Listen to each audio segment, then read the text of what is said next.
So cool. Well, just tonight, just before we started recording, somebody told me that the Pope's Exorcist has now dropped on Netflix, so it is now free to watch. It was just in the theaters a little while ago. It's a Russell Crowe joint. He is the Pope's Exorcist, a real life person whose name I have somehow just forgotten.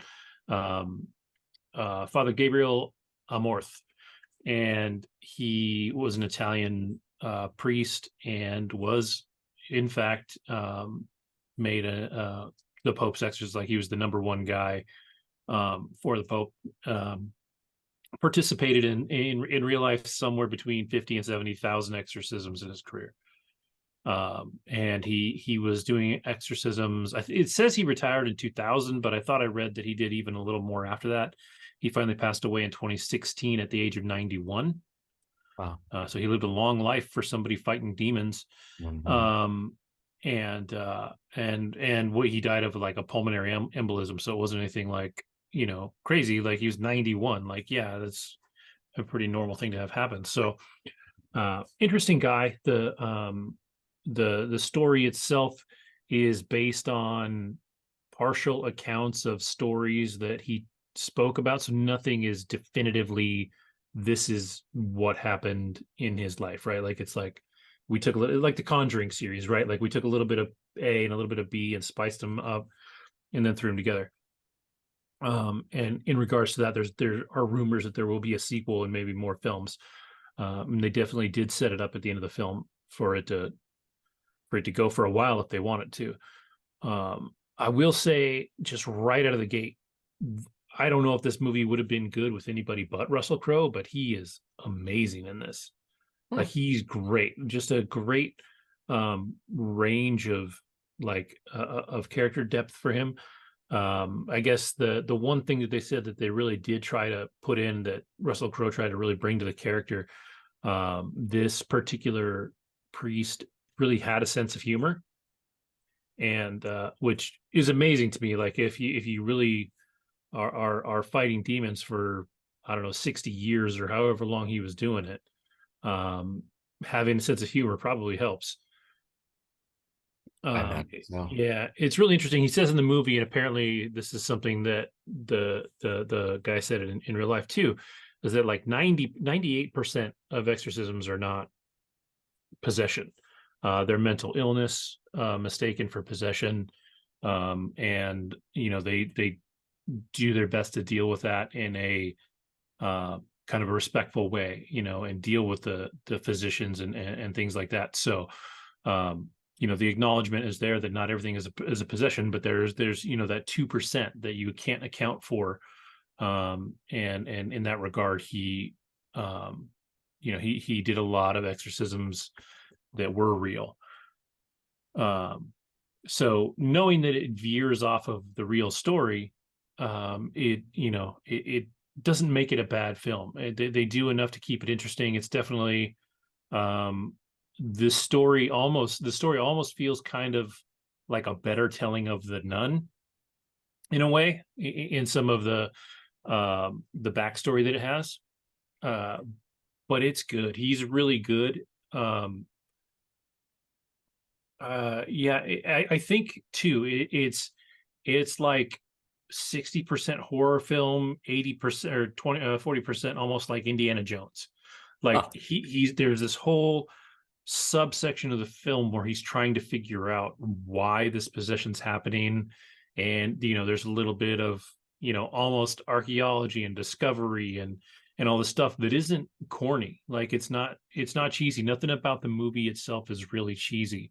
I think it was well done. I didn't look it up on Rotten Tomatoes. I'll do that real quick. But it feels like a movie that they made with care. He was really interested in the character himself, and it was made well. Curiously, okay, so this is interesting. So 48% from the critics on Rotten Tomato, but 81% from the audience. Big divide. Yeah, and I think this is one of those things. I don't know. Maybe critics saw Russell Crowe's name on it and was expecting, I don't know, the actual Exorcist. but like number one, I've never been frightened by The Exorcist. I didn't find it when I finally did watch it. I never found it particularly terrifying. Um, Probably because it was 30 years old when I saw it, right? Um, this one, the moments that are scary are scary enough, I think, and it works. It definitely, it feeds into that thing that I think that makes possession films work, in that the main possession is of a child. And then it's the same thing that made The Exorcist work, right?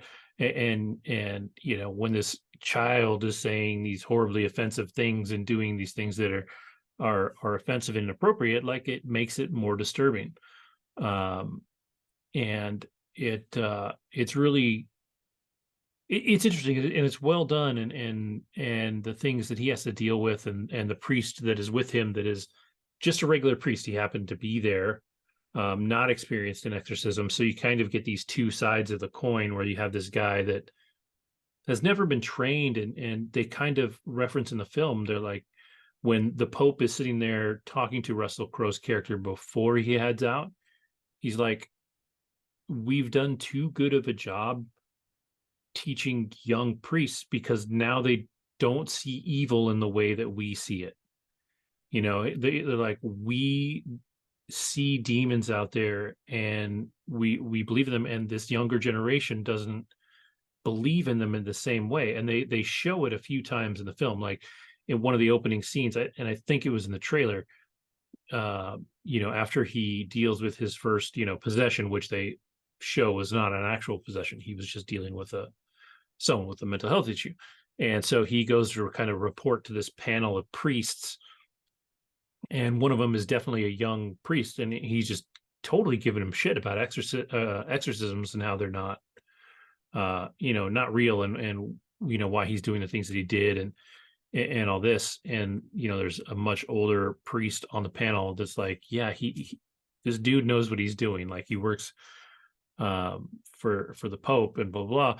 And so this young guy, he's like giving him shit, and so Russell Crowe's like, yeah, peace. Like, he stands up to leave this thing, and the guy's like, you need to respect your superior. And he's like, he basically turns around and he's like, dude, I'm the Pope's exorcist. You want to talk to my superior? Go talk to the Pope. And he just fucking bails. Yeah. And I think it's in the trailer. I think if you find one of the trailers, I think that scene's in there.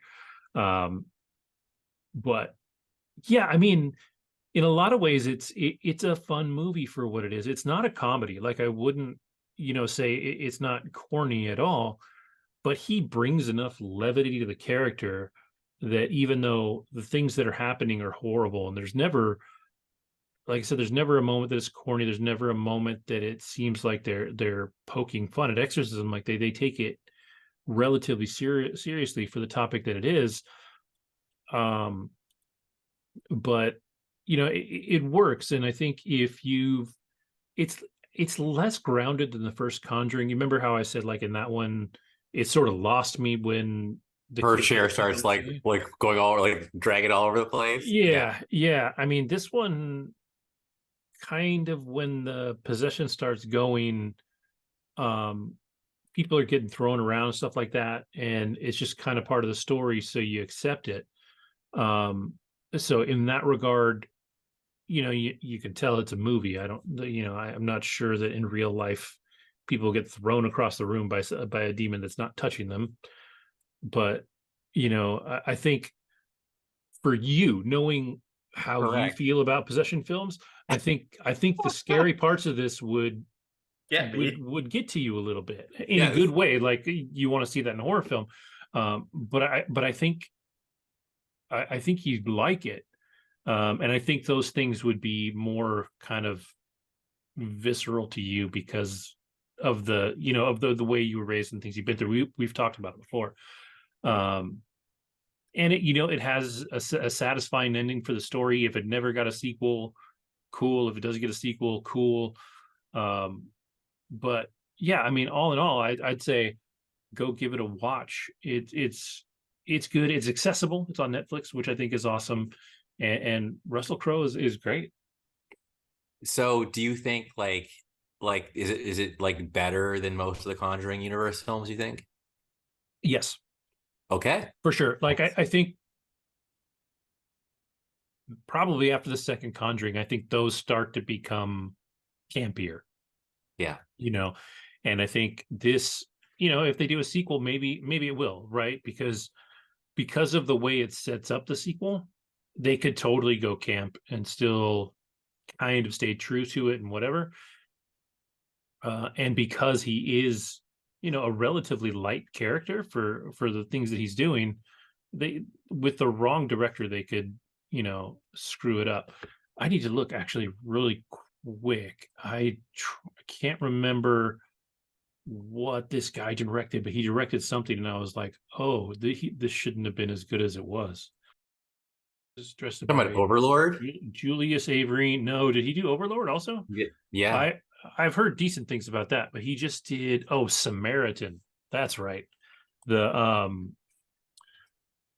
Sylvester Stallone flick on Amazon Prime where he was like the only superhero, and he was a twin brother, and his brother turned evil and then died in a accident, and then he disappeared, and then he comes back to fight evil.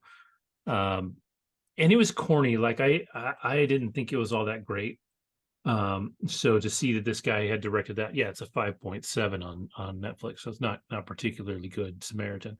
Um, I was surprised that I liked this as much, and I was kind of glad that I didn't see that he directed this until afterwards. Okay. Um, you know, so it's just this. The Pope's Exorcist is a 6.1 on Netflix, so you know it's rated better than um Right.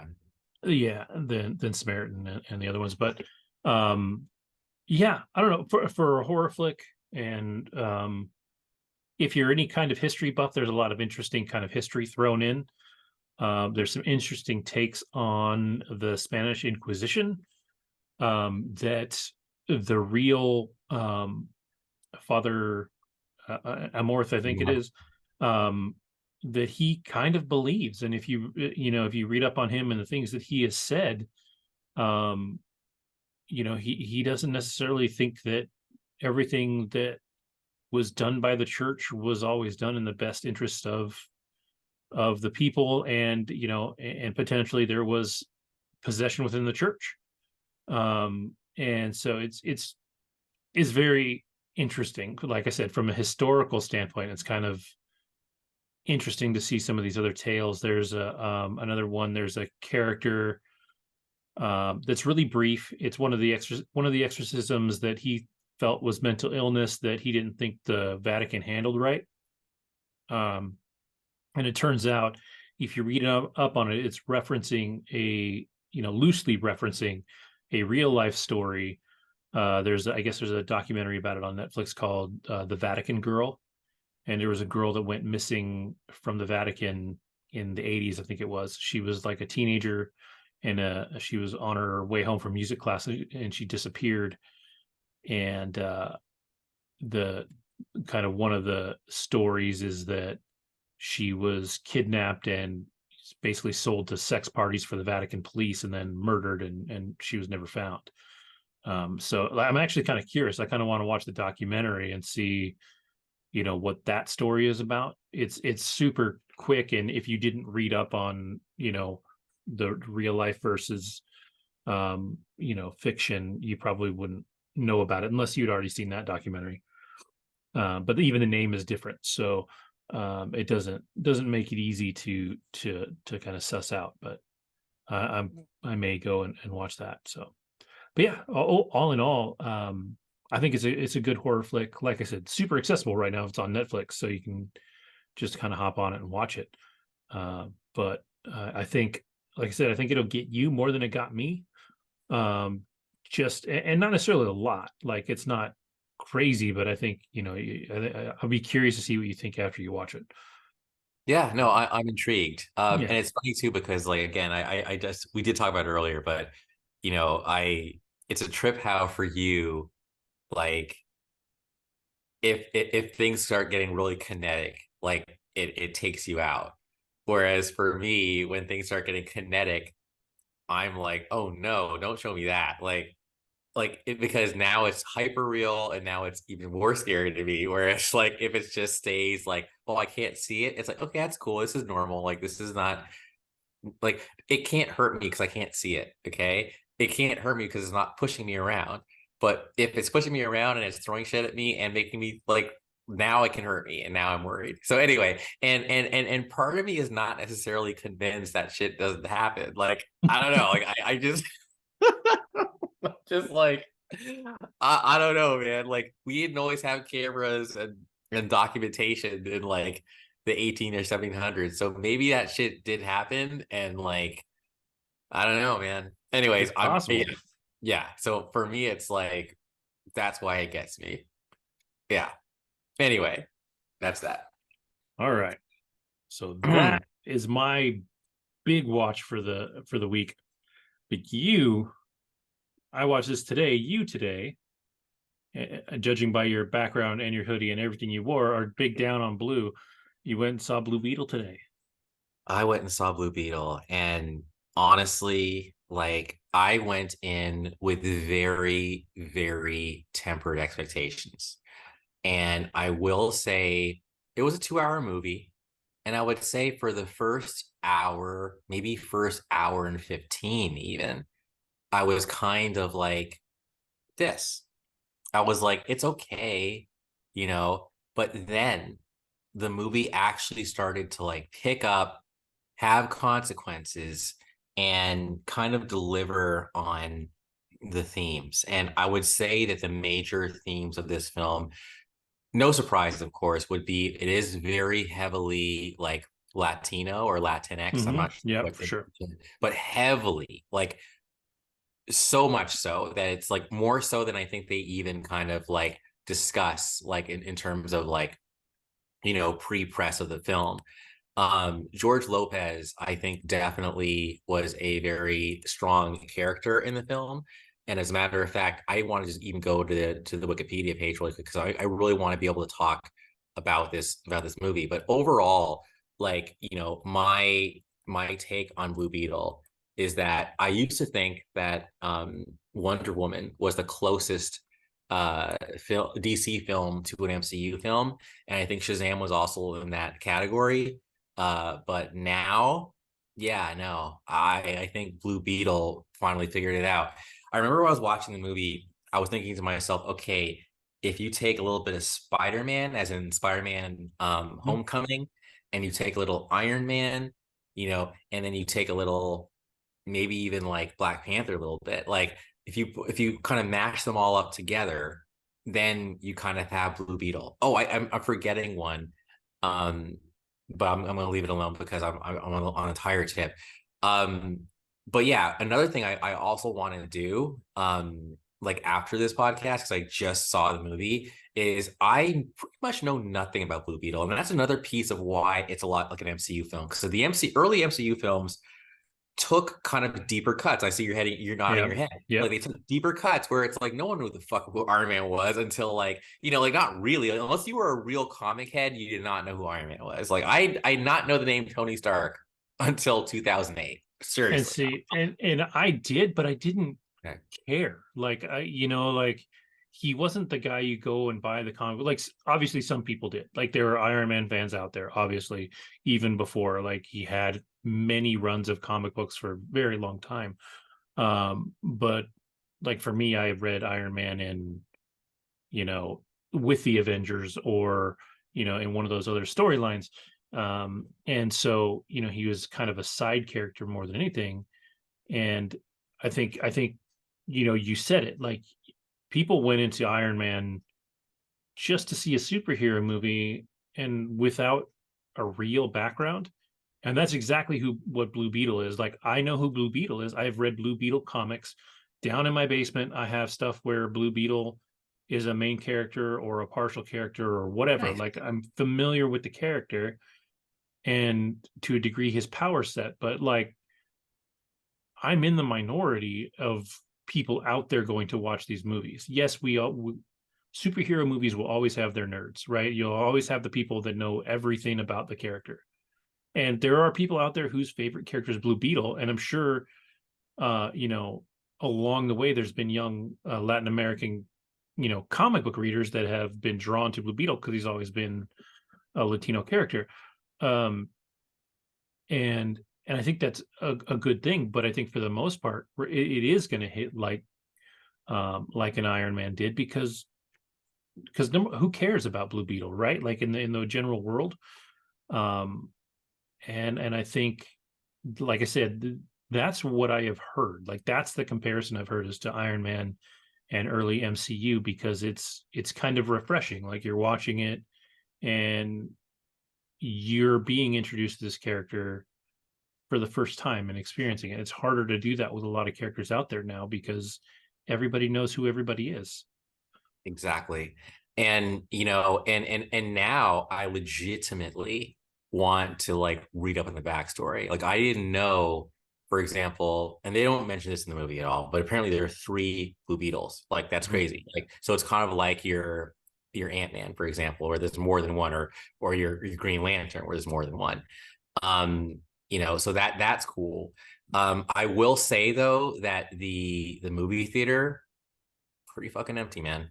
It was like I would say maybe 20% full. Like it was cavernous.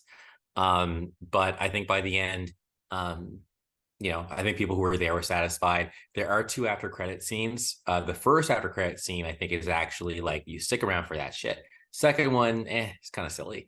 But well cast. I'm trying to remember her name. She's the oh my god, Sarandon. Susan Sarandon plays like the villainess in the movie. Like Mhm. she's probably Susan Sarandon and George Lopez are actually the biggest names. Everyone else is pretty much you haven't seen. Now the main character, who apparently was in Cobra Kai, I only saw Oh one season of Cobra yeah, Kai. yeah, yeah, yeah. He does a really good job. Like I actually buy him, and that's what he's very Peter Parker-esque, I think, in this movie. But it doesn't feel like a carbon copy. I actually like him as a protagonist, and the niece of Susan Sarandon's character, in this movie, like I have to look up the actress's name, but man, she is a smoke show. And like, Bruna Marquezine. hold on, Yeah, what is the character's last? Is the character's last name? Cord. Yeah, Yeah, yo, dude, she is fire. I just yeah. have to like, She's pretty. Like she's young, but she's very pretty. It's interesting. Did they ever talk about Ted Cord in this? oh hell yeah. Okay, okay. I didn't see his character name in the credits, but I think Ted Cord is one of the original Blue Beetles. I mean, do you want me to say yes or no? I mean, I can tell you. Do Well, you I think? know in the comic books he is. Yeah. Okay. So yeah, Um, in this film, he's part of the lore. I'll just put it that okay, way. okay, yeah, Yeah. But man, it's about family. So remember how Miss Marvel kind of had really colorful family characters? This yeah, one does too. Like, yeah. I got that feeling from the trailer for sure. yeah. So, yeah, it's about family, and we're not talking like Fast and Furious style family. We're talking like Mi Familia family. We're talking about Nana. We're talking about Dad. We're talking about Uncle Lopez. We're talking about sisters always busting his balls. Um, and then even the relationship between him and the Blue Beetle, like symbiote type situation. Um, yeah, like the music was good. I'm big on music. There's a few like throwbacks to the late 80s and early 90s. At one point, I am absolutely bobbing my head. I think the combat scenes were good. Like actually, like when Blue Beetle is fighting and I'm watching him fight, I'm like, yeah, like I'm actually like I'm in it. Um, Man, I don't know. Like and this is not another like Black Adam situation. Okay, like this was way better than Black Adam. Like way better. Like I think I went into Black Adam just wanting to see The Rock win, and he was kept saying, oh, the hierarchy has changed, right? And I'm just Yeah, kind of like, dude. And I felt like he was more humble throughout the movie than what his bluster was like portraying. This film, though, it does like there were so many references that I didn't get, and I think that speaks to the authenticness of the Latino approach. And even when you watch the credits, like every single name, I'm not exaggerating, is like, you know, Ortiz, Lopez, like whatever. It's like they really, it's like this is like the Latino Shang-Chi, Yeah, basically. even the director, Everyone. yeah, I Angel don't think Manuel I've ever Soto. I had not seen a production that was more predominantly one group ever in my life. Period. Like, but they didn't make a thing of it. They just did it, you know, and that I kind of respect because it's like, you know, don't speak about it, be about it, and they did. Yeah. So, you know, the one thing that I also found was kind of jarring, though. Well, two things, and you can help me out on this because you've read the comics. So I've gone into DC films thinking that it's not in this world, right? So it's Metropolis, it's like Yeah. Gotham, it's like whatever. And then there's also the city that's in this movie, I don't remember the name, but then they talk about Mexico. So for me, it's like, dude, like make up your fucking minds. Okay, is Well, it like, I think generally speaking, the larger countries exist in DC. So you have your Canada, your US, your Mexico. But then they'll throw in, just like actually Marvel does this too. Like Sokovia doesn't exist. Whatever country Doom is from that I can't remember off the top of my head. Latveria? Latveria, yeah, is not real. Okay. But the Marvel is big time into real cities. Like when the original Civil War comic started, it started because a group of superheroes was doing their own reality TV show, and one of them lost control, and his powers he exploded a child's like a daycare center, like a school full of kids. So murdered a ton of kids, and it was in Stamford, Connecticut, which is a real town not far from where I am. Right, so like Marvel always almost always will use real places. You like Hell's Kitchen is real, like all these things. New York is all real, you know. I think DC maybe because it's so old, I don't know, Yeah. but like Gotham City has existed for 80 years, 90 years. Metropolis has existed since what 1924, whatever, like 30, no 30, 33, I want to think, or 33, 30. yeah. But like that's 90 years now. Like that's a long time. So it Maybe 30. may be the Yeah, way that storytelling was done back then too. Like you kind of want to keep yourself out of trouble, so you just make a city yes. that's similar. Yes. Because in the comics, yeah, Green Arrow is from the Flash is from Central City, Green Arrow is from Coast City. Like they're all kind of vague, but they like Green Lantern is San Diego. Like that's where he is, right? Oh, Air Because Force he's Station. Air Force, right? Yeah. The Flash is a little more vague. I don't think they talk about where that is. No. Um, but yeah, like they're all from different versions of places. And Yeah. Metropolis is in Kansas, right? Like that. There's no New York City in Kansas, but at the same time, like you know, But even that's like kind of whack to me because like for me, like at least in the Zack Snyder universe, like Metropolis and Gotham are like separated by like a river or some shit, which makes right? no sense because Gotham is New York. Right, exactly. So Although like there's been people that have said that Gotham is Chicago. So Chicago, like, exactly. Yeah, and Chicago is closer to Kansas because we saw it. I'm not gonna fucking tangent. I was gonna talk about automobiles, but anyway, because like they were trying to get Chicago from Kansas. Anyway, but yeah, so it's like, yeah, so when I sit into a DC film, I just automatically go into this is not Earth. Like this is not our Earth. Like this is just some. So when you start talking about Mexico and fucking like, I'm like, yo, like you're mixing shit, you know. But like maybe, but you cleared it up. You basically said, okay, the countries do exist. yeah, Fine. Now I also remember Blue Beetle showing up in Smallville. Like but this is like literally like exactly. I saw like, let your head turn. I Google it to make sure because I know Booster Gold shows up in Smallville, and barely, but yeah. I think they almost like for some reason were hanging out with each other in Smallville. I think. Anyway, after this podcast, man, I'm gonna go research this shit and come back because honestly, and a couple, I'll be real with you, dude. Like there are elements of this lore that were fucking so close to my own lore. Like I actually have this thing called Rubicon, and like, it was disturbing. Like the sentient suit and all that shit. Like what? It chooses you. It can like what? Like I'm mad. like, like that was my idea. Like an alien shit, dude. Like what? So anyway, but Just remember, there's no original idea, so always tell your own story. Even if it seems like it's something else, tell your own story. You may do it better. yeah, You never know. yeah. But But there's no, but no. I loved it for that reason. Like I really like they yeah, I the DCU is in good hands. And I actually don't think like this film did not feel attached to the DCEU at all. And I Right. think that's why they said this is actually the This is the first DCU yes. character, even though they're saying this isn't technically a DCU film. I feel like they were protecting themselves with that.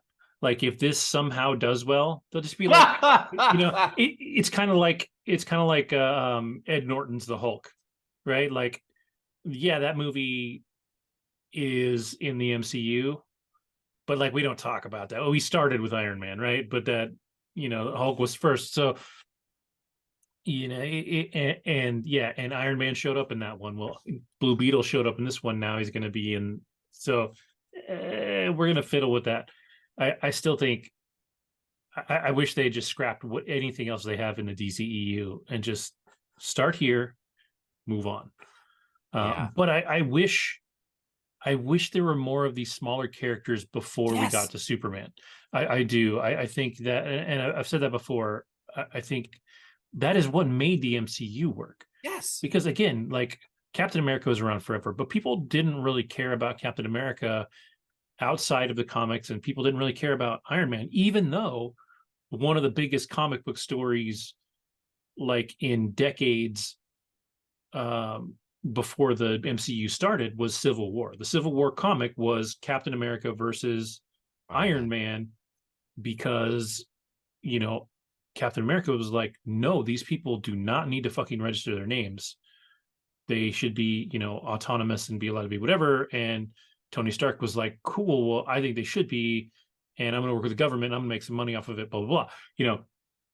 And it goes all over the place. And Spider-Man in that comic is actually one of the first people to reveal himself. Like Spider-Man goes Team Tony, takes off his mask, his life goes to shit. Like it things go sideways for him. So I would definitely take everything I just said with a grain of salt because it's been a long time since I've read it, but I have the entire run of the series in my basement, like the original Civil War comic. But yeah, I think you could do Blue Beetle. It's tricky because DC has tried so hard in the last 20 years. Like Green Arrow should be kind of an obscure character, but he's not because Arrow was on CW for 8 years. The Flash should be a little more obscure, but he's not because he was on for 10 years, So it's really tricky for them to kind of surprise us with characters, which is, I think, what makes Blue Beetle so great.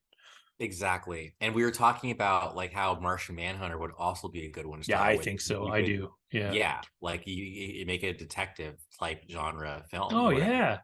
Like, come on. Like, but Walter Hamada's name is in the credits. So that was funny to me because like, okay, so this does make it still DCEU because Walter Hamada is an executive producer. But yeah, no, everything else about it. And I think even the after credit scene, personally, I think that was probably done by the gun folks. It just felt a little different than the rest of the movie. Okay. Because they're like, yeah, let's take some of this. Let yeah. Anyway, so this was not a very plot heavy review at all. Like I told you jack shit, but I think I just kind of gave you a glowing review of it. But if we may come back, or if you actually you're probably not gonna see it for a while. But if one of the other podcast members see it, then we can talk about it again. Yeah, yeah. I definitely, if excuse me, if nothing else, I will see it when it streams because I'm actually, to be fair, I think I'm more excited about it now than I was, an hour or two ago, but I was still interested in it. And the reviews that I read felt less disingenuous than the reviews of The Flash, which isn't to say that I thought the reviews of The Flash were wrong, but they hyped that shit up. Like they went hardcore. And the only thing I wish for Blue Beetle is that they had put a little more marketing behind it, just like I wish they had with what's the one that just bombed for them? No, not for them, but like Elemental, like Disney. Like Yeah. you're saying, oh, our movie didn't perform. Well, you didn't fucking advertise it. Nobody went to see it because they didn't even know it was coming out. Um, and so I do think that is a miss by studios. I think this movie, from what I've read, it's likely to be a success financially because it was less expensive to make. So as Only long, 108 million. yeah, And actually, you know what? I'm glad you said that. I'm glad you said that. But again, I think I am nicer when it comes to special effects. But honestly, I think they did a lot with that budget. Like, I don't know where, I mean, I thought the special effects were great. I really do. Um, yeah, it was gorgeous to watch. So they did a good job. 108 million, that's like nothing. that's I not mean, much, not for a the blockbuster. average superhero film was 150, and we're talking like back in 2011. Like I know that like uh fucking shit, X-Men First Class was 150. Like 150 is like your standard Hollywood like blockbuster like superhero film. So to go at just 100 for this, like, well, again, the talent was all no names pretty much, but still, I don't care. Like that. Anyways, I think it was a triumph. I'm worried about the film. I do think it could still underperform just because not only was my theater empty, but Chad, actually, I talked to Chad at Risky today, and he said his friend also said he liked the film, but the theater was empty. And that was Yeah, Friday. I just think it's poor marketing. I hope it does well with word of mouth. Maybe some good reviews out of this weekend will push DC to advertise Yes. it and leave it a little Yes. while. Because I do hope it makes its money. Like I said, I always kind of feel bad because I don't go to the theater as much as I would like, and like I root for these films that I don't pay to go see. But I am rooting for this film, and I have been for a while. I think it sounds like this is the refreshing superhero film we've been waiting for. And I'm excited for that. And I want to temper your shit, right? Like again, this is not. I mean, no, I think you get it. It's like Yeah, it's not Infinity War, right? Like right, it, exactly. And I think it benefits from that. Like being a character that nobody knows, I think it is the reset that everybody wanted in phase 4, but there was no way to give. Like everybody's like, oh, I still want to see all my characters, but I also want it to feel like we're rebooting the MCU a little bit. And you can't reboot when all your characters are already overpowered, right? Like, yeah, we want the Scarlet Witch story, but she can fucking destroy the universe with whatever. We want Captain Marvel, but she shoots fucking super powered laser beams that took down Thanos' ship by herself. Like, like that's why Miss Marvel was so refreshing, yes. because that felt like early Marvel. She's a character nobody knew. It was about the cast of characters as much as it was about her. Um, and That's right, because we had Happy and Pepper, like, and even what's his name? Oh my God, Obadiah the Stane. shield guy. Oh, but I say, Oh but yeah, yeah, and Phil Coulson, yeah, Colson, so, like, you're right. You just hit it on the head. Like, it wasn't just about Tony and Rhodey. When Rhodey was yeah, actually more, more Spigalicious. So yeah, no, you hit it on the head, and I think that yeah, Blue Beetle has that. Like it's not just about Karate Kid, dude. It's about everyone, that's what makes it works. Yeah, yeah. I am really excited for it. I think it'll be really good because I think it's a big deal too. I think it has an advantage that it's the first like real Latino superhero film out there. Like I know that America Chavez and Doctor Strange is Latina, but barely but like she wasn't the main character and she didn't have her correct. own thing. Um, And yeah, No, this look, food made me want Mexican food. I said this food. This yeah. movie made me want Mexican food. Like I was Well, like, let me get a fucking burrito. Like I was ready. Like, yeah, yeah. I'm sorry. We're not. So cool. Well, I guess since this was technically science fiction, I will roll into a quick. I just started the first season of Foundation over on Apple TV Plus. The second season Yes. is in swing right now. Um, and funny enough, I think my best take on it came after a question that Kim asked in our chat, and she asked if it was accessible for people that are not into sci-fi. And, and in the back of my mind when she first asked, I was like, no, this is kind of heady sci-fi. And that's actually even the kind of sci-fi that I don't always love. What was the one that you kind of liked that I didn't like that came out like a year ago?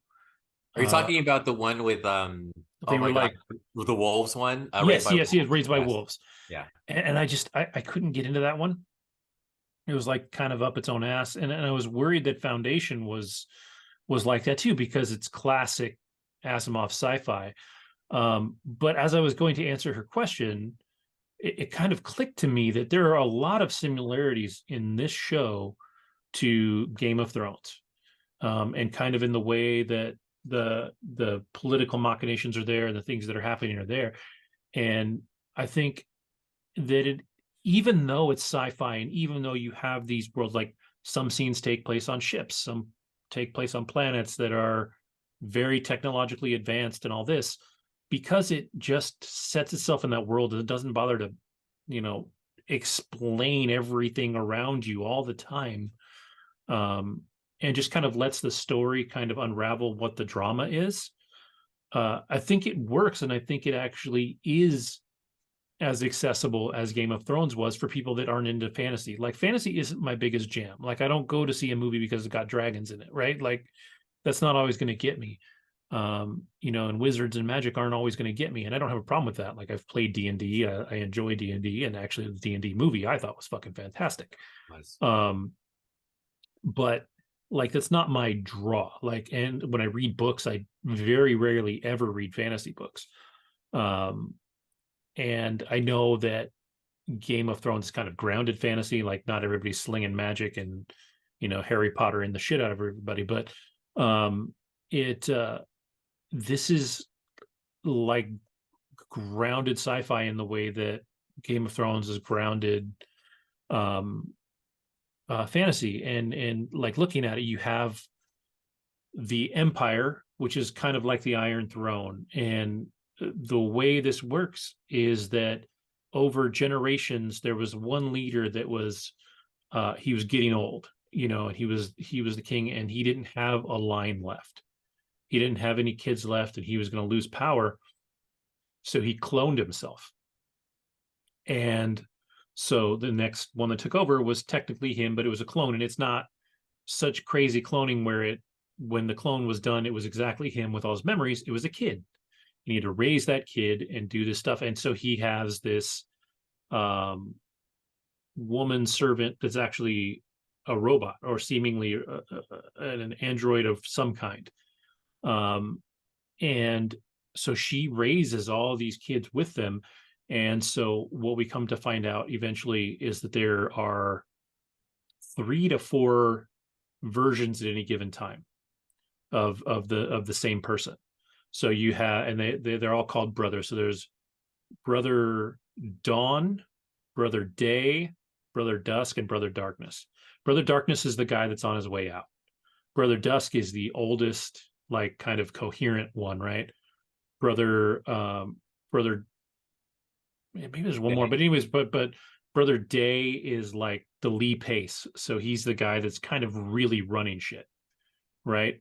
He's the young one that's got to control, and then you have an actual kid underneath Gone. that is like growing into this. And so when one guy becomes Brother Darkness, and they call it ascending, when he dies, they pop out a new baby and kind of keep the chain rolling. I love this. You It's just sold me. brilliant, right? Like it's Yes. really cool.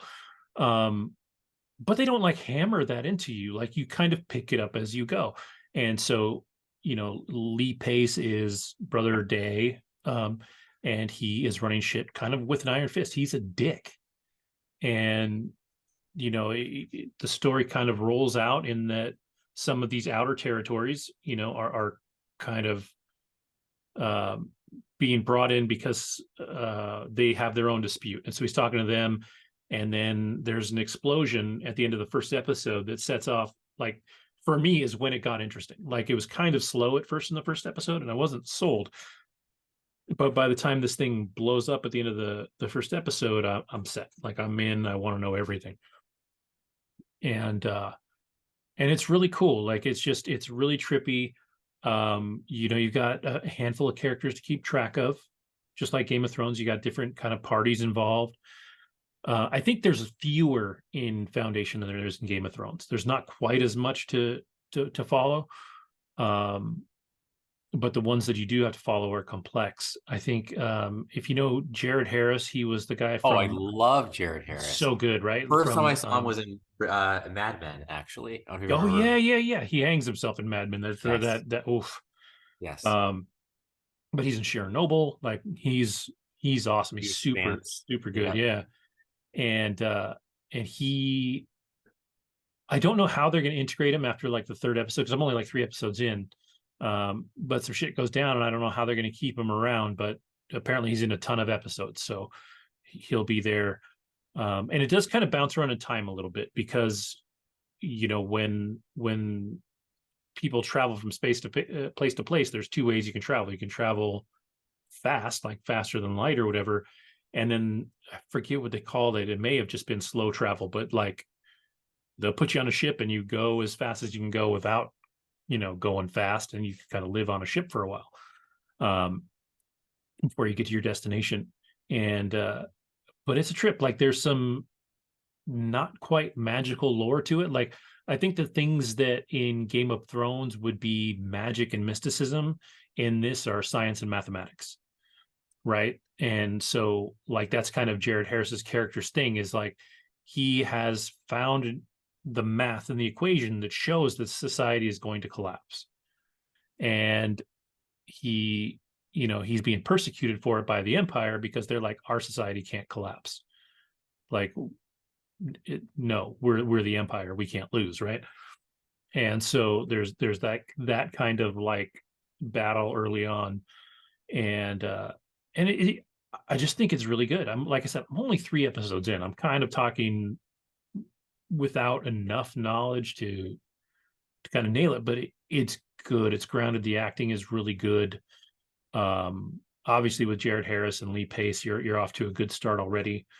It's really, it always trips me out to see Lee Pace work because my first Lee Pace experience was with Pushing Daisies, and he was so like nerdy and goofy in that. And here he's walking around without a shirt on and looks like a goddamn superhero. Which, to be fair, he's been jacked for a while. He was Ronin in Exactly. That was the first time I saw him. in Guardians of the Thanks. Galaxy, but Mhm. uh, Pushing Daisies was like this sweet, like kind of really kind of odd sitcom that didn't quite last as long as I wish it would have. Uh, but it was him and Chi McBride and Kristen Chenoweth and somebody else really cool. It was a trippy show. It was a lot of fun. And he was very lighthearted in that. And it seems like he's doing more gritty stuff in this. He's definitely a dick in this. Like he is not a nice fellow. You're not really rooting for Lee Pace in this. Um, but yeah, I think it's super good. It's super interesting. And I'm excited to watch more. Which I was really worried that I wouldn't be. Like when I was watching the trailers, I really thought it was going to be that heady, like just too like smarmy sci-fi. Like, look how smart we are when we wrote this. One cool thing that I saw in the credits too was one of the producers, and they're kind of buried in there, is an actual Asimov. So somebody, in the family is at least involved a little bit. Maybe they're only getting a cut and they get to say yes or no to like one or two things. I don't know. But they're involved somehow, and I think that's cool. That is cool. So yeah, if you haven't watched it, get Apple TV, watch Foundation. It's really good. Nice. Sticking with the sci-fi bent, me and my kids are still on our shitty film watch. We finished the Fast and the Furious franchise, which I'll talk about really quick in a second. But we were looking for something new, and we found a movie called Geostorm from 2017 on HBO Max. And I'll just start by saying, please do not go watch this movie. It is terrible. It's Gerard Butler, and the more Gerard Butler things that I see, the more I realize I don't think I've ever seen Gerard Butler do anything good. Besides 300. And I never, yeah, and to be fair, I've never seen 300. I Oh, should have. I understand that. A fail on my part, but like he, I yeah. don't know. I I've don't know seen it. why the dude keeps making stuff. Like Yeah. people keep hiring him, and I don't, is he really handsome? Like I don't even really see him that way. Like he doesn't seem like a big dreamboat to Exactly. I me. don't get it. Like some Yeah. women think he's hot, and I'm like, dude, it looks hella normal, dude. Like I don't get Yeah, it. he's a pretty, Yeah. and like so in this film sucks. This film is stupid. It's like a 17% on Rotten Tomatoes. It just got Good. destroyed by the critics, and rightfully so. It opens up with a kind of audio voiceover prologue from a little girl talking about her dad, and it was like, oh well, the world started to go to shit because like we didn't take care of the planet. So 2 million people died in Spain in a heat wave. Too many people died, here from an ice age. Like all this stuff is happening. Like the Earth is giving up, and so her dad created a satellite system that could control the weather basically and keep the Earth under control. That story is fucking interesting, and they told it in like 3 minutes. The rest of it is this political bullshit story about how somebody is fucking with the satellite system and people are dying because they're basically using it to target areas and kill people and using it like a weapon. And Gerard Butler is supposed to be a scientist. He seems like a total dipshit. He's totally standoffish about everything. Like at one point, he's back up in the space station for some reason and running this thing, and he knows something's going on, and his brother's down on Earth and works for the president because, of course. And his brother's like, he's like, okay, I give you permission to do this. He's like, don't you know I don't need to ask for permission? I'm already here. And like, just like, oh my god. And even with all that, it's boring. Like, it is not an interesting movie. And like watching it and seeing again that explanation at the beginning, I'm like, that was the movie they should have made. It Yeah. should have been a stupid disaster flick like 2012, and then dude has a solution and saves the day, and we all cheer for him. There's nobody to cheer for in this movie. There's nothing to be interested in. It's just all around it, just horrible. And I was just like, even my oldest son looked at me at one point. He's like, "This is boring." I was like, yeah, it really is. And we have watched some shit, dude. Like it's funny because it's like almost a more grounded movie than Moonfall, but I would watch Moonfall 100 times before I watch this again. Yeah. Because at least that one is like RuPaul's not fun. boring. Like Yeah. it's just not a fun movie. And like sometimes shit just happens, and like both of my kids look at me, they're like, why did that just happen? Like, what is happening? And like there's no explanation. You're just like, fuck, please end. Like I don't know how this movie got made.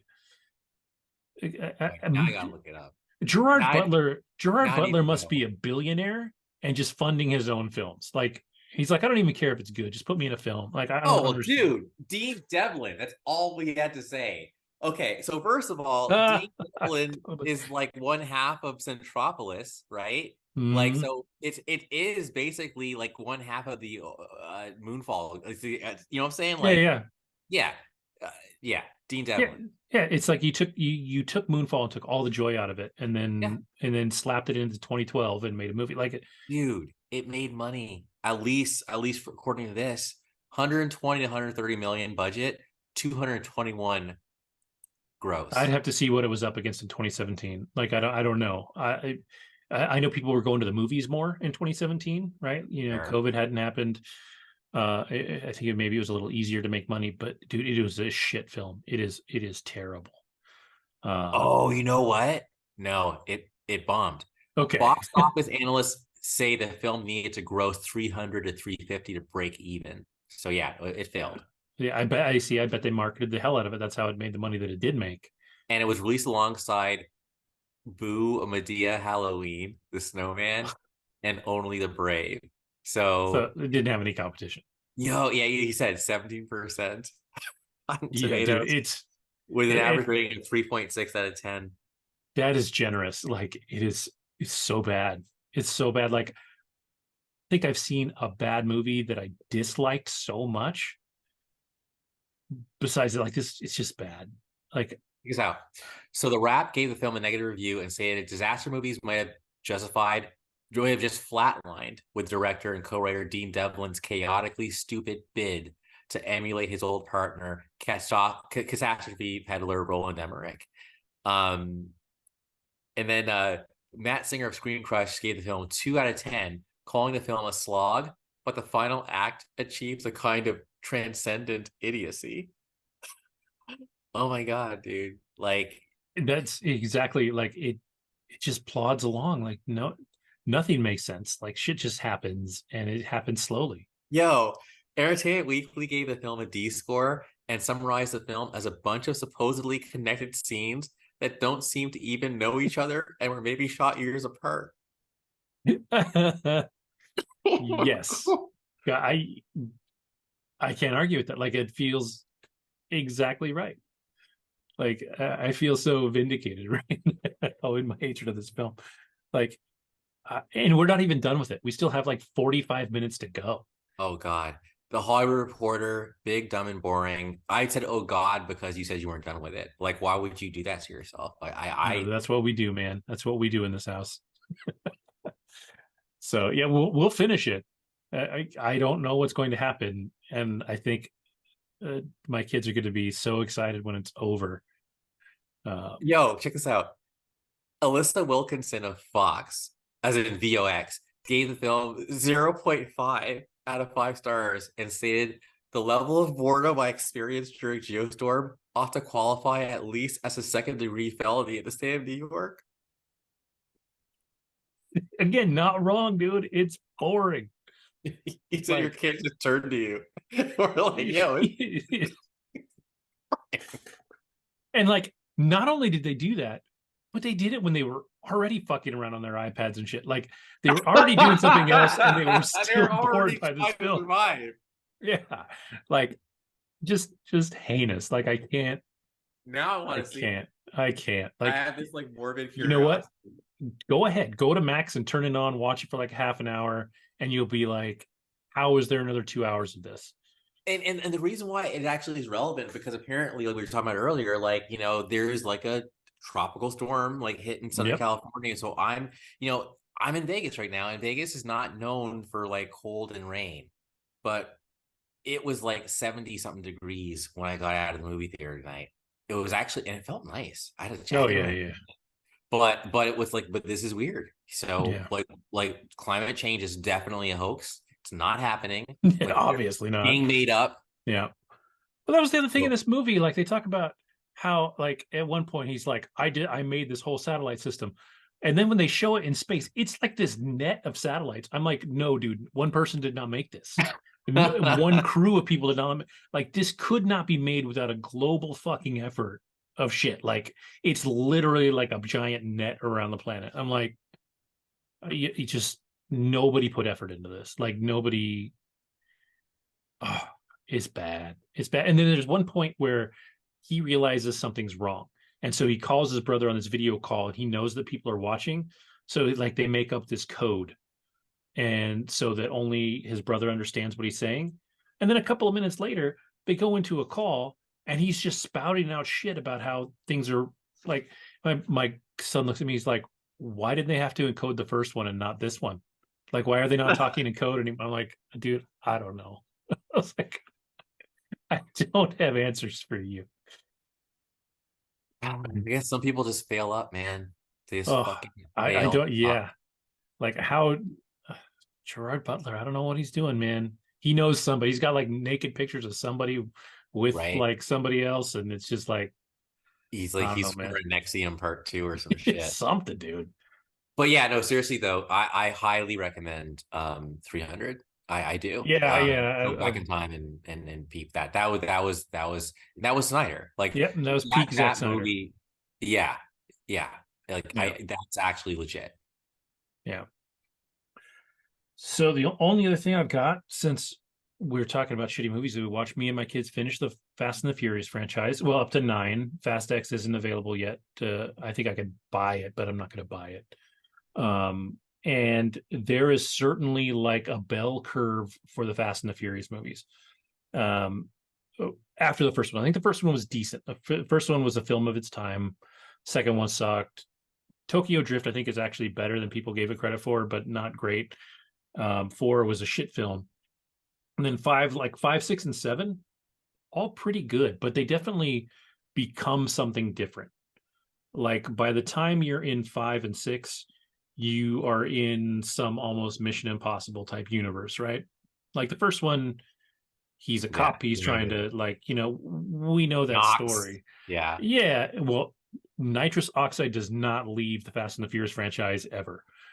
To Oh. the point that in Fast and the Furious 9, okay, let me tell you this. They launch a Pontiac Fiero into space, use it as a spaceship, and then when they need to drive it through a satellite to stop the bad guys from doing their bad guy thing, because that's who they are now. They're super crime fighters. Uh, the the the the jet engine on the back of the thing isn't enough. He's got to flip the nitrous oxide and drive through it in Wait, space. wait, wait, wait. I mean, I've heard about the card space thing, but like hear you say it just made it more real. So, Oh, but it's like not real. how do they like make it airtight? Like what the fuck? Don't worry about it. Like it's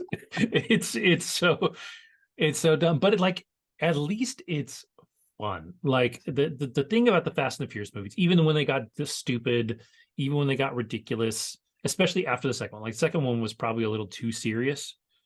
Um, and I think they found their footing.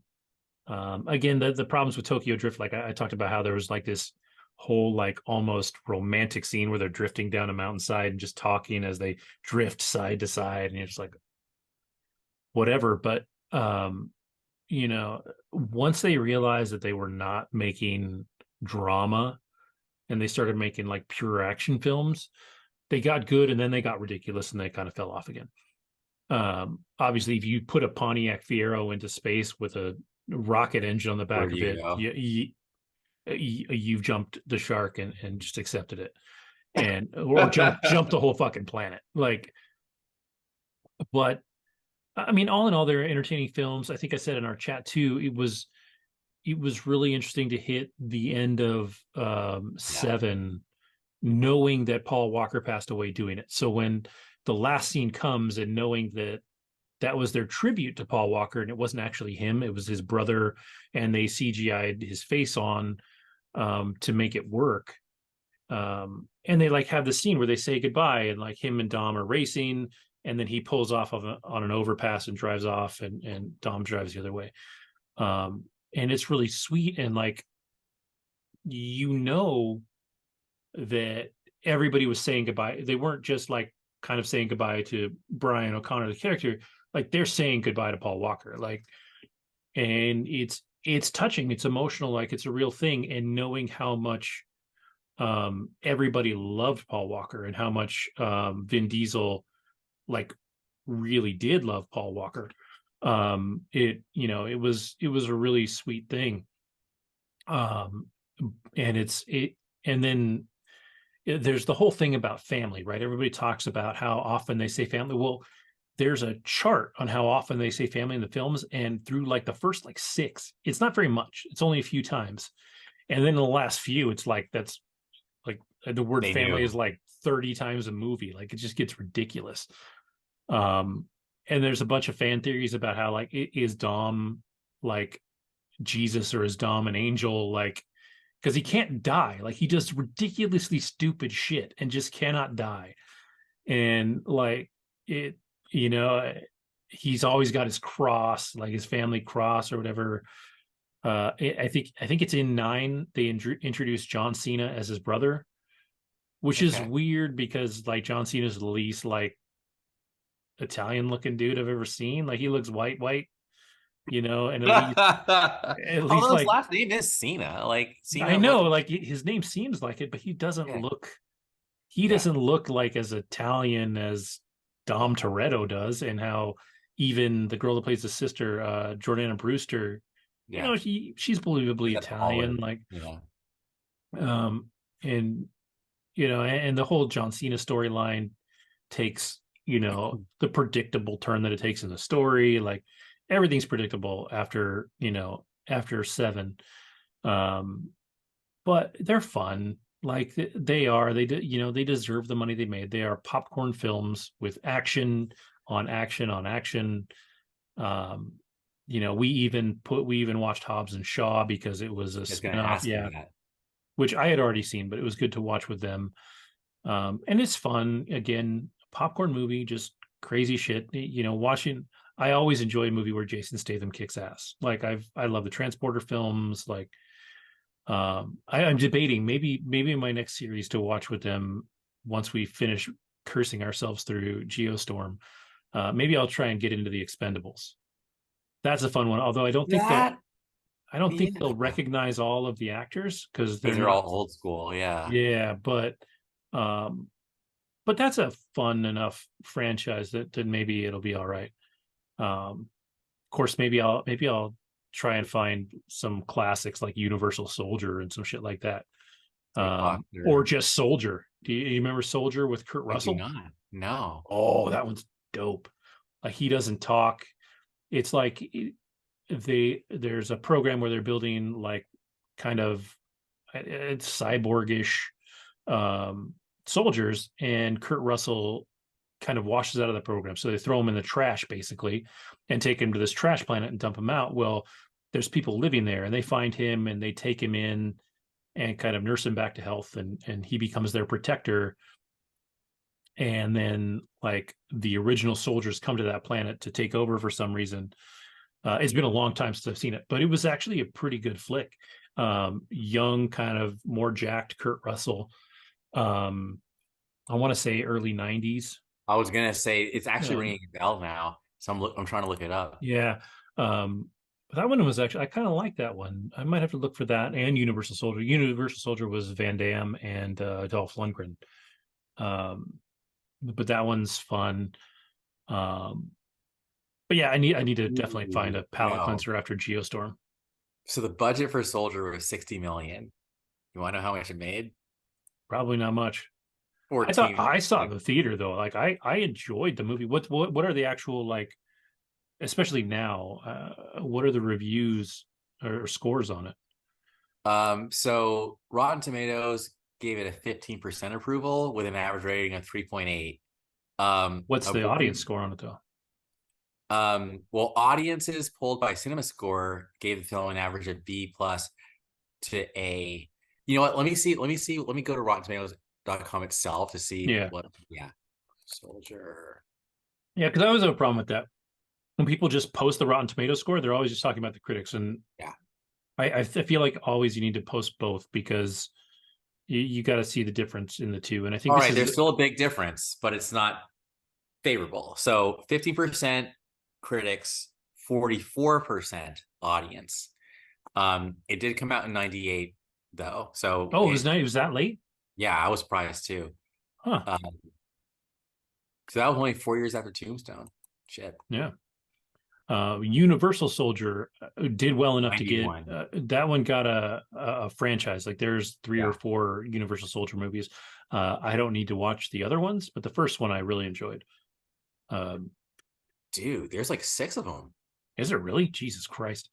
I'm sure I'm Unnecessary. sure I'm sure like the later ones were like direct to video. I'm sure. Yeah, yeah, definitely. I don't even know that the third one was in the theater because I think after the second one, I don't even think Lundgren and Van Damme were involved, and they came back for like the fifth one or something like that.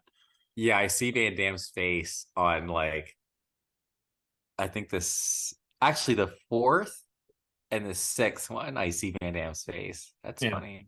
Oh, and Lundgren. He's there too. Day of Reckoning. It came out in 2012. Wow. Unnecessary. But the first one was fun. The first one was a cool action flick. But yeah, I will still watch Fast 10 when it comes out on streaming, and I'll watch it with my kids, and we'll have a good time with it. It won't be good. It didn't do that great in the theater. But man, I'll tell you what, the longer it goes, the more just batshit crazy number of people are in these films.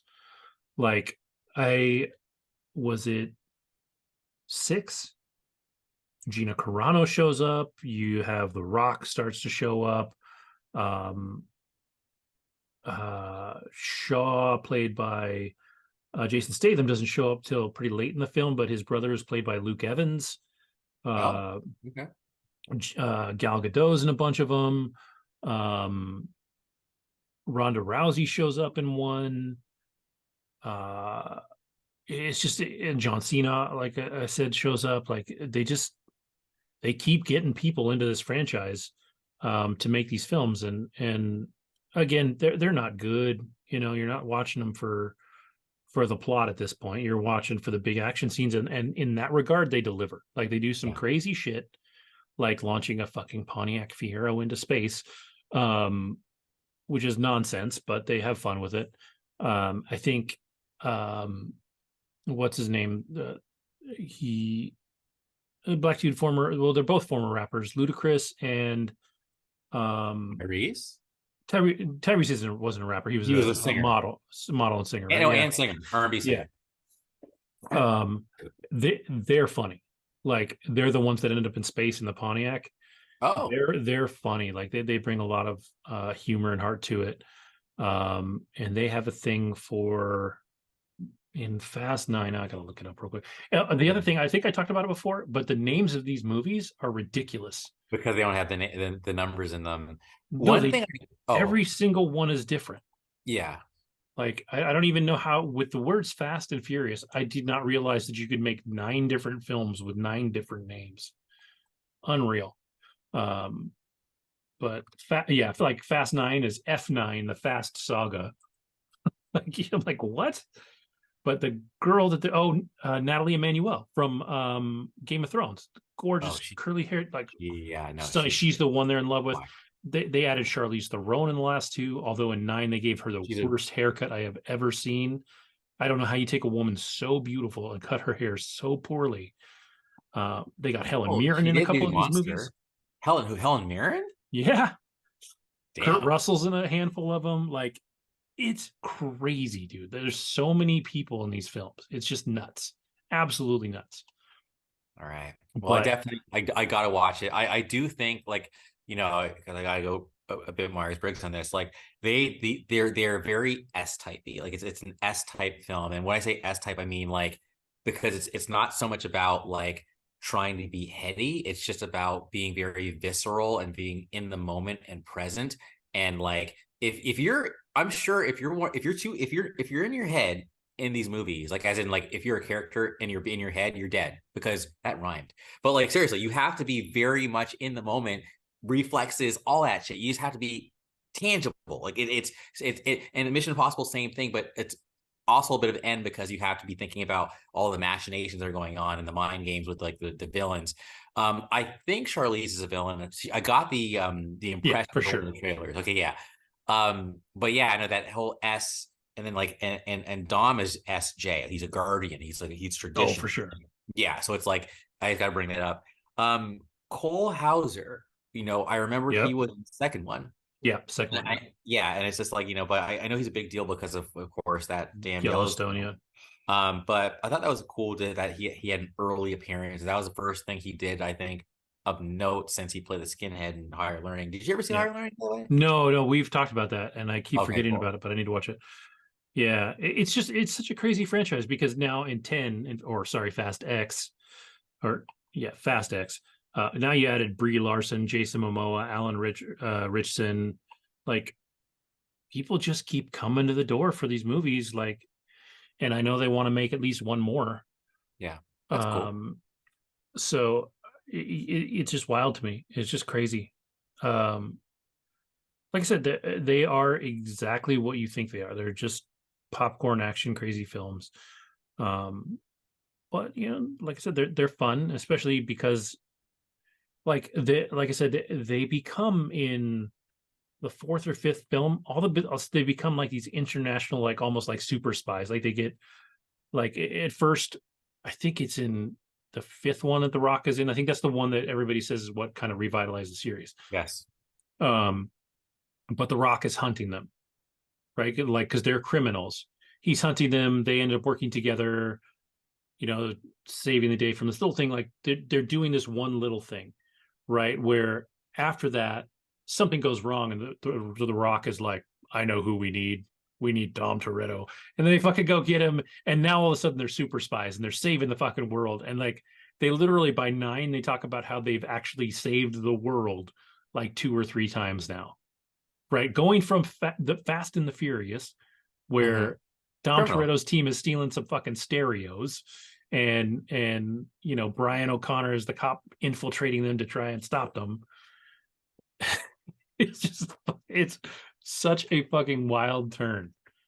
Your imitation of The Rock was pretty good, actually. I don't know if you knew that or not, but I was just like, that was The Rock. Either that or I'm getting tired. Either Yeah, way, it could be both. maybe a little bit But of like, both. That was a good impression, man. but yeah, it's just like it's crazy. No, I'm They're sold. they're fun. They're fun. Like I would not recommend doing what we did and just watching them like back to back to back to. There's other shit you can watch. Like, do not invest yourself so heavily in the Fast and like watch one a week or something, or whatever. Um, because you're not gaining anything by watching them all back to back. They're not so deep that you need to watch them right away. But they're fun. If you have nothing else and you want to get through the franchise, by all means. What was trippy is that it's hard to find the later ones on streaming. I think I had to rent like three of them. Yeah. And then one of them, like we started watching it on Peacock because all of them were on Peacock. And then we got halfway through Tokyo Drift and it was right at the end of whatever month it was. Mm-hmm. And Peacock was like, yeah, we lost that. And like Netflix was like, yeah, we'll pick up like three of them. So we got to watch a couple more. And then they weren't anywhere. We rented them. And then 9 was actually on Freevee, which is Amazon Prime's free ad thing. So we watched Oh, it with commercials, which is actually not the end of the world because at least they don't edit the film. Like they cut into it right. for the commercials, but it's the original film. Yeah. So it was tolerable to do that, especially with these films. Like if I was watching, I don't know, an epic film, I'd be kind of pissed if they threw commercials in the middle of it. But Fast and the Furious, you're like, oh, okay. Um, so, but yeah, it's just fun. Beautiful people doing crazy things. Yeah. You know, there's And cool worse things to cars. watch. So, Exactly. Word up, man. but yeah, that's everything I got. I have no idea what I'm going to watch this coming week. I don't know if there's anything new. Oh, fuck yeah, there's something new. Ahsoka What? comes out on Wednesday. Oh, yeah. I'm I should be more excited pumped for for that. Okay. you're not, and the reason that you're not is because you don't know Ahsoka. Yeah. And that's fair. And I really hope that if you take how cool she was in The Mandalorian for the episode or two that she was in, she was cool in that, and just kind of go in knowing that she's cool because you don't have the time to get the Ahsoka experience, Clone right? Wars, right. Um, but like I said, I watched with my kids, and I didn't think I gave a shit about Ahsoka, especially when you start Clone Wars. Like she's in there in the beginning, and she's kind of annoying. But in the last three seasons of Clone Wars, it kind of becomes the Ahsoka story, and her character is really fucking cool. If they have like an essential Ahsoka, which I think they do on Disney Plus, I would recommend watching it, especially for the later ones. Once Clone Wars gets genuinely dramatic, um, her character is really interesting, goes through a lot of shit, especially because of her relationship to Anakin. Anakin. And the way the series ends with her, like the last shot, the last bit with her is incredible.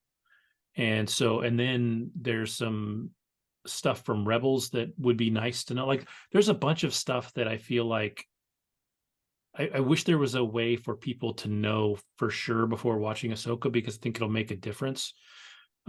Because I don't think people are familiar enough with Admiral Thrawn. I don't think they're going to be familiar enough with Ezra Bridger.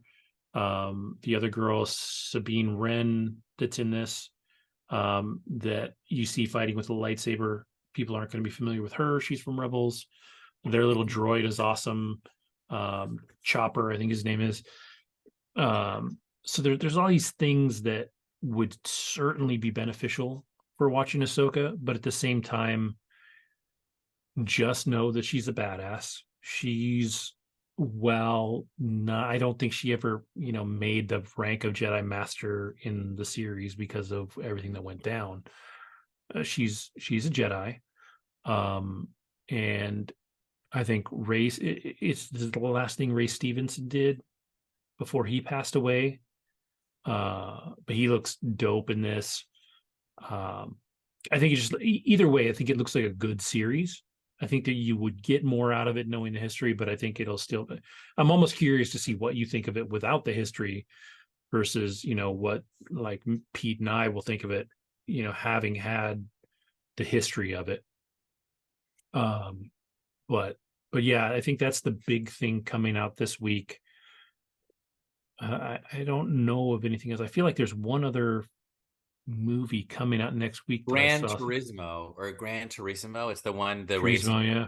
Yeah, that or Toronto. Or anyway, it's Gran something. It is And Gran Turismo, yeah. yeah, that I want to see. It looks good to me. Yeah, It looks good to me. I'm really curious Yeah. about that one. I didn't quite realize the strength of the cast they had until like last week. So I'm certainly curious about that one. Funny enough, that's a Legolas, right? Orlando Yes. Bloom, isn't that? Yeah, I just he's watched something much older. today, and it wasn't a full documentary, but it was like a clip of him when they were filming Lord of the Rings, and I was like, dude, he was a fucking baby back then. Like he Yeah. looked like he was like 15. He was in his 20s, but he looked like a kid.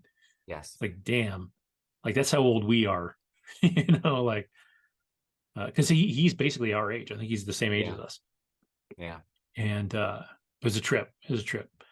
So yeah, that one looks interesting. David Harbour's the other one in that, Yes. right? Yeah, I'm Oh, curious looks about that solid. one. Something else comes to streaming next week. I just saw a trailer for it, and I was like, I'm interested in seeing it, and I already forgot what it was because I suck. Hopefully, I'll see a reminder about it before Friday because I think it dropped on Friday. Um, but yeah, we'll see what else comes out, and I'll keep watching Foundation, and obviously, excuse me, I'll watch Ahsoka, and we'll have some stuff to talk about next week. Indeed. So cool. With that, I will say thank you to everybody for watching, and have an awesome week, and we'll see you next time.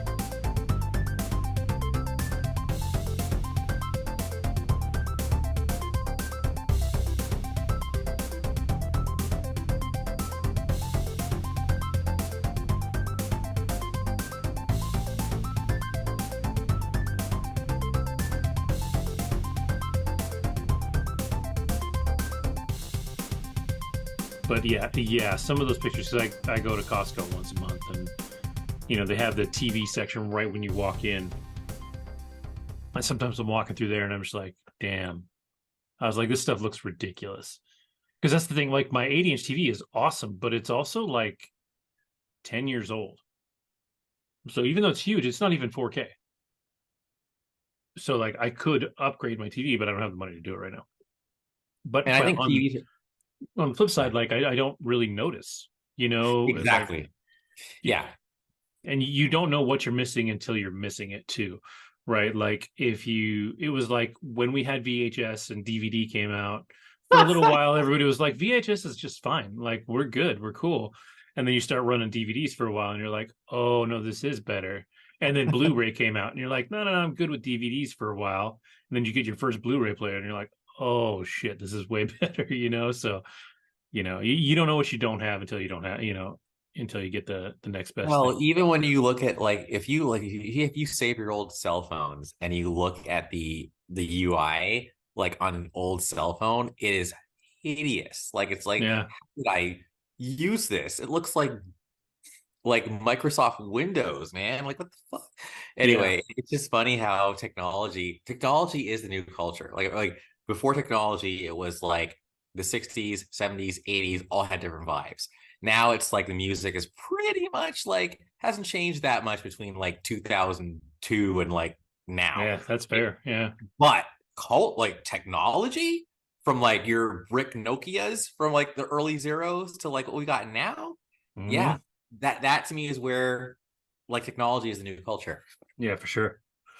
For sure. Yeah, no, I agree. Music hasn't changed much in a long time. Most pop music is still the same. Most hip hop is still the same. The biggest difference I see is that something like auto tune is much more utilized now. I feel like we've, in a lot of ways, moved away from talent and gone more for celebrity. Yes. Although I will give huge props to Taylor Swift and her tour. That thing, Monster. that's a movement, dude. Like that's a thing. Like I follow a girl on Twitter and a couple other places. She does a podcast that I watch all the time. Her name is Alana Pierce, and she's been a video game writer since she was like 21. Like she came to the US from Australia with the goal of working in the video game industry.